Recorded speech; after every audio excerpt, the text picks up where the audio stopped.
Di hadapan teman-teman atau sahabat yang berbondong-bondong menjenguk, Raffi memang bisa mengumbar tawa ceria berikut candaan khasnya, meski tengah menghadapi kasus narkoba. Begitulah Raffi, tak mau orang yang menjenguk dirinya pulang dengan rasa sedih. Kesehariannya sebelum terlilit kasus narkoba, selalu berusaha membuat orang di sekelilingnya bergembira. Ia tak bisa melihat sahabat atau siapapun yang ada di dekatnya berduka. Maka tak heran kalau menjelang ulang tahunnya yang jatuh tanggal 17 nanti, banyak teman yang sudah tak sabar menanti untuk ikut merayakannya. Seperti Denny Cagur dan Ayu Dewi, teman Raffi sesama host Dahsyat, berencana memberi ucapan selamat langsung di depan Raffi di momen spesial nanti.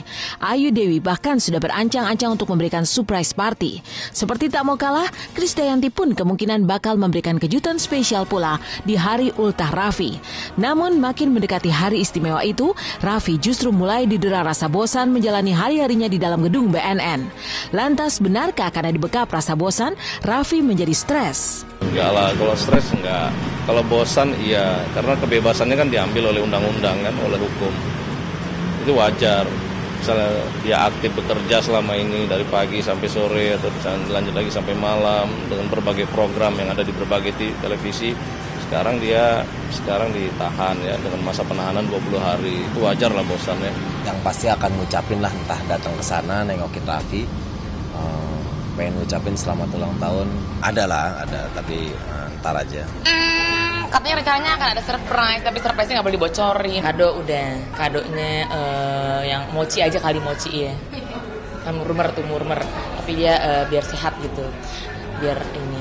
Tapi yang pasti, ya pokoknya kalau misalnya surprise bisa diomongin, ntar aja kalau misalnya udah jadi baru. Mungkin insya Allah.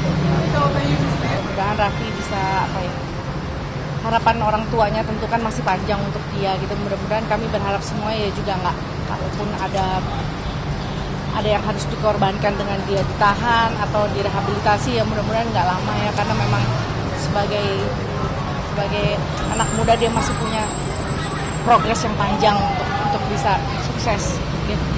Kasus Raffi memang mendapat perhatian banyak pihak. Sejak dicokok dari rumahnya dan dibawa ke BNN hingga dijadikan tersangka, Raffi tak pernah angkat bicara. Tentu saja hal ini membuat banyak pihak penasaran, termasuk para artis dan masyarakat. Merasa prihatin, Nurul Arifin meminta BNN agar menginginkan Raffi bicara kepada publik sehingga tidak terkesan disembunyikan. Tampaknya seruan itu tidak sia-sia. Tadi malam kuasa hukum Raffi menyatakan kalau kliennya akan segera bicara dengan awak media. Singkatnya, akan menggelar jumpa pers. Kuasa hukum Raffi tidak mengingkari kalau Raffi memang dilarang bicara sesuai dengan statusnya yang ditahan di BNN. Namanya juga Raffi lagi ditahan. Kalau Raffi lagi ditahan kan, itu kan di bawah kewenangan penyidik sini BNN. Ya, namanya status tahanan ya, kebebasannya ya sudah diambil oleh undang-undang ya, oleh hukum. Jadi ya pas mana sempatnya aja nanti kalau Raffi pas ini ketemu dengan kawan-kawan media. Nanti saya ngajukan dulu permohonan kalian ke Raffi. Ya. Saya untuk misalnya ketemu dengan media ya. Mungkin kalian juga ada rindu kan sudah lama nggak ketemu Raffi. Saya prihatin ya karena kan Raffi itu public figure. Tapi kita juga tidak tahu apakah benar apa yang dituduhkan oleh BNN tersebut, bahwa Raffi adalah pengguna narkoba dan zat adiktif lainnya itu. Nah ini kan semuanya masih belum ada transparansi ya dari BNN. Menurut saya sih sebaiknya BNN-nya memberikan penjelasan kepada masyarakat ini sesungguhnya apa yang terjadi. Dan biarkan juga Raffi itu berbicara gitu ya ke publik. Jangan ditutup-tutupin atau diumpet-umpetin. Kan kesannya seperti itu sekarang. Jadi yang benar biarkan benar, yang salah ya dia harus harus mengambil resiko dari kesalahan yang dia buat. Tapi tolong transparansi itu dilakukan gitu ya oleh para penegak hukum ini. Jangan kesannya Raffinya diumpetin, tidak diberikan kesempatan ke publik untuk menjelaskan apa yang sebenarnya terjadi. Entah apa pengakuan Raffi dalam jumpa persnya nanti, bukan tidak mungkin akan penuh dengan kejutan. Terlepas apa isi konferensi pers Raffi nanti, yang jelas pria kelahiran Bandung 17 Februari 1987 ini tak hanya dicintai oleh teman sebaya, melainkan oleh berbagai usia. Sebagai buktinya, Pok Nori yang jatuh sakit saat mendengar Raffi ditangkap BNN, sontak membaik setelah dikirimi surat oleh Raffi. Lalu hari demi hari komedian yang telah lanjut usia ini tak pernah melewatkan berita berharap perkembangan Raffi. Bahkan surat dari Raffi pun tak pernah lepas dari sisinya saat ia tertidur. Emak, Raffi nanya-nanya emak terus. Sama saya besuk, dia bilang Ponori masuk rumah sakit ya Wak, aku sedih nggak bisa nengok katanya gitu. Ini surat dari Raffi, ada surat ini, ada bingkisan dari Raffi buat emak. Minta doanya biar Raffi cepat selesai, persoalannya emak juga cepat sembuh, biar cepat ketemu lagi Raffi mau ngajak jalan-jalan emak lagi. Naik motor lagi. Masalah Mama Raffi. Iya. Emak dukung sampai di mana Raffi. Iya. Namanya kita orang laki-laki harus jantan. Iya. Harus tegas. Iya. Namanya kita laki-laki. Iya. Nanti juga orang siapa yang salah siapa yang benar ketahuan. Raffi nanya emak terus.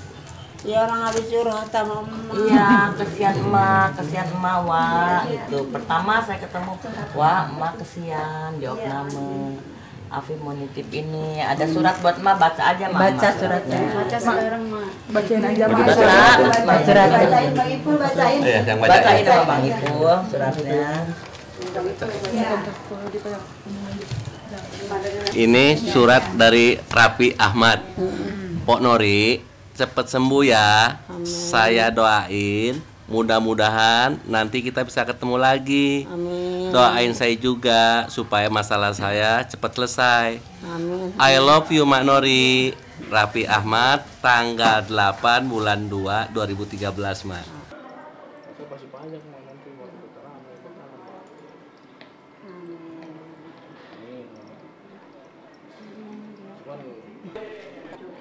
Iya pasti.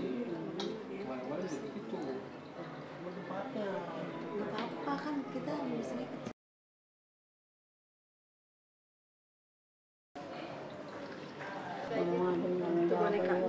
Ini Pak ya. Dari dulu emang tidak suka dari bangun daerah Sunter. Dekat di desa Cemara Putih. Itu tempat pertama ya. Kemarin lagi nyari-nyari. gampang kalau dia lagi yang penting buka dulu kok. Satu dulu nanti. Tetap mengikuti di TV. Dia tetap pokoknya dia selalu ngedukung Raffi apa sih supaya Raffi cepat-cepat keluar. Terus Raffi juga ngirimin surat kemarin melalui uaknya Om Pit Pagaus sama uaknya Raffi sama saudaranya datang ke sini ngirimin surat ini. Nih. Pok Nori cepat sembuh ya. Saya doain mudah-mudahan nanti kita bisa ketemu lagi. Doain saya juga supaya masalah saya cepat selesai. I love you Manori. Tertanda Raffi Ahmad. Melalui salah seorang tantenya, Raffi tak hanya berkirim surat, tapi juga memberikan bingkisan untuk Pok Nori. Air mata Pok Nori pun tidak tertahankan lagi mendapat kebaikan dari seorang Raffi yang kini menjadi tersangka kasus narkoba. Menurut salah satu anaknya, meski sambil berbaring di tempat tidur, komedian wanita ini berharap Raffi segera bebas. Bila itu yang terjadi, ia akan memeluk dan menciumi Raffi layaknya putranya sendiri. Ma girang banget, pasti air matanya pengembang banget gitu ya. Ya tong katanya biar buru-buru keluar. Raffi juga mau ngajak jalan-jalan, menurut uaknya ngajak jalan-jalan ya Ma. Nanti kalau Raffi masalahnya udah selesai, terus Ma juga udah keluar dari rumah sakit, kita jalan-jalan sama-sama, kita bikin FTV sama-sama. Iya, Raffi kesini selain bawa bingkisan untuk kemilan Ma, susu segala macam mungkin Ma bisa makan gitu. Alhamdulillah Ma udah minum susunya, juga makanannya juga udah diterima, dijajalin sama Ma semuanya. Tuh, makasih sama keluarga besar Raffi semuanya yang udah peduli juga sama emak. Kata emak sih Raffi kalau ketemu emak itu udah lebih udah dipelukin, dia nggak peduli emak udah tua atau gimana. Pokoknya dipelukin, kadang-kadang dia curhat mesti gimana gitu. Pokoknya kedekatannya tuh sangat dekat sama Raffi gitu. Makanya emak sampai sempat shock karena ngelihat berita Raffi. Raffi yang energik, Kreatif, multitalenta dan perhatian terhadap sesama, seolah harus berhenti berkarya karena mendekam di balik jeruji besi. Lain Raffi, lain lagi Syahrini. Penyanyi yang satu ini bakal menggebrak jagat entertainment dengan karya barunya. Dan kemarin memulai syuting untuk karya barunya itu, Syahrini harus terluka kakinya gara-gara sepatu high heels tajam berduri yang dikenakannya merobek kaki. Lalu apa sebenarnya karya terbaru Syahrini? Benarkah ia terjun ke dunia film?